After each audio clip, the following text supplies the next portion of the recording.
Hey, what's up guys? John here. On this channel I talk about personal finance, real estate, business, and money. And when we look at this economy as a whole, one major red flag to me outside of the entire financial system is what's happening to farmers, our food, our production, everything happening around our traditional infrastructure is being challenged in a massive way. However, what most people don't realize is that 37 million birds and turkeys have just been culled because of this new problem. And now what could be happening is a major problem with meat production and our entire way of life. I think that this could only just be the beginning. This article just came out a couple hours ago. Take a look at this and hit the like button, share this with a friend to educate other people about what's really going on. Bird flu outbreak nears worst in the US with 37 million animals dead. Farmers have to destroy massive infected flocks, leading to distressing scenes across the Midwest. A bird flu virus that's sweeping across the U.S. is rapidly becoming the country's worst outbreak, having already killed over 37 million chickens and turkeys, with more deaths expected through next month as farmers perform mass culls. Under guidance of the federal government, farms must destroy entire commercial flocks. If just one bird tests positive for the virus to stop the spread, that's leading to distressing scenes across rural America. In Iowa, millions of animals in vast barns are suffocated in high temperatures or with poisonous foam. In Wisconsin, lines of dump trucks have taken days to collect masses of bird carcasses and pile them in unused fields. Neighbors live with the stench of the decaying birds. The crisis is hurting egg-laying hens and turkeys in the most, with the disease largely being propagated by migrating wild birds that swarm above farms and leave droppings that get tracked into poultry houses. That's probably how the virus contaminated egg operations in Iowa, which produce liquid and powdered eggs that go into restaurant omelets or box cake mixes. Further north, under the same migration paths, lie Minnesota's turkey farms, which supply everything from deli meats to submarine sandwiches to whole birds for the holidays. So the entire meat industry is what they're saying is potentially going to be affected by this. Prices for such products are soaring to records, adding to the fastest pace in the U.S. inflation in 4 decades. The supply deficit triggered by the bird flu also comes as world's food prices reach new highs, from the war in Ukraine to adverse weather for crops. It's all throwing supply chains into turmoil and compounding the crisis that's pushed millions of people into hunger since the start of the pandemic.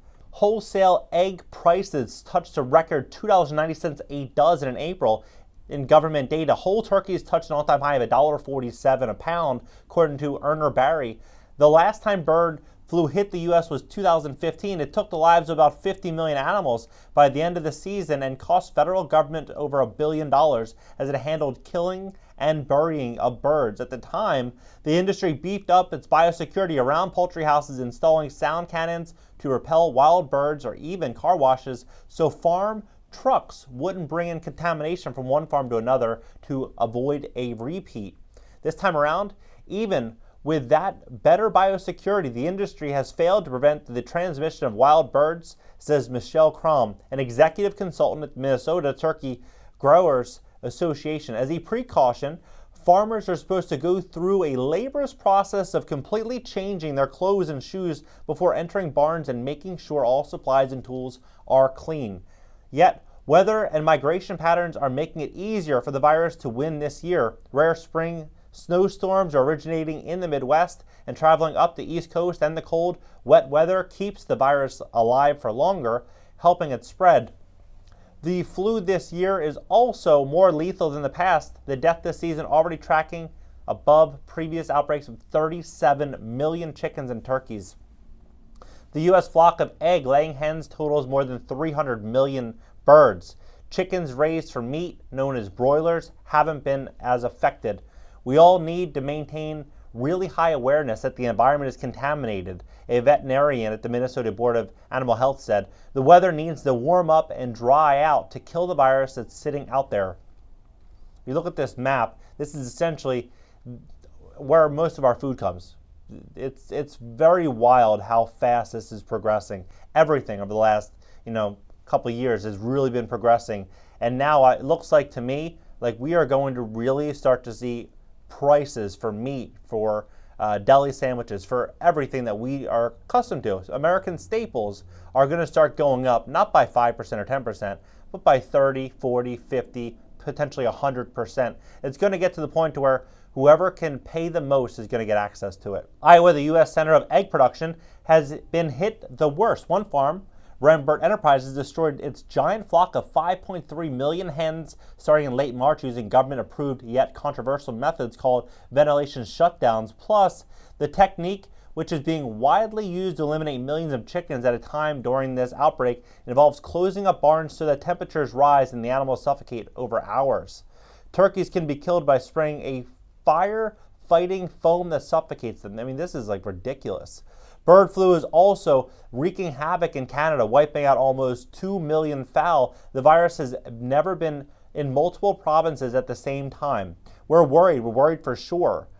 One person involved in culling infected birds in Colorado has contracted the avian flu. According to this, the risk of the bird flu spreading to humans remains low. Even with the case, the agency said flus that spread from animal to humans are a concern because of, in rare instances, the results can be pandemic. Longer recovery. It won't be easy to recover from the crisis. In 2015, it took the egg industry over a year to ramp back up. According to Mauro Abreu Blanc, a research scientist at Iowa State University Egg Industry Center, this time supplies could be hit for longer because farmers whose operations were affected by the virus may make transition to cage-free production, which is a long-term trend in the industry. Massive outbreaks may continue to plague the U.S. poultry industry as long as a bigger bird barns stay in vogue and the trend is towards bigger. We continue to see consolidation of facilities. New facilities continue to be built that are for several million birds. This is what I think is ultimately going to happen. I think we're really going to start to see prices skyrocket in a very, very big way. I think we're going to see a lot of farmers in massive, massive distress financially because they're going through all of these different headwinds. They're getting impacted with all these different headwinds at one time. And as these farmers start getting pushed to a point of no return, they're going to have to sell. They're likely going to have to sell their farms. And what I think is likely going to happen is we're going to see a consolidation of farmland over the next 1 to 5 years. And we're going to start to see a lot of people lose their farm that they've owned for 100 years, passing down from generation to generation. We're going to see that all get wiped out, I think, in the next 5 years. Not all of them, but a lot of them.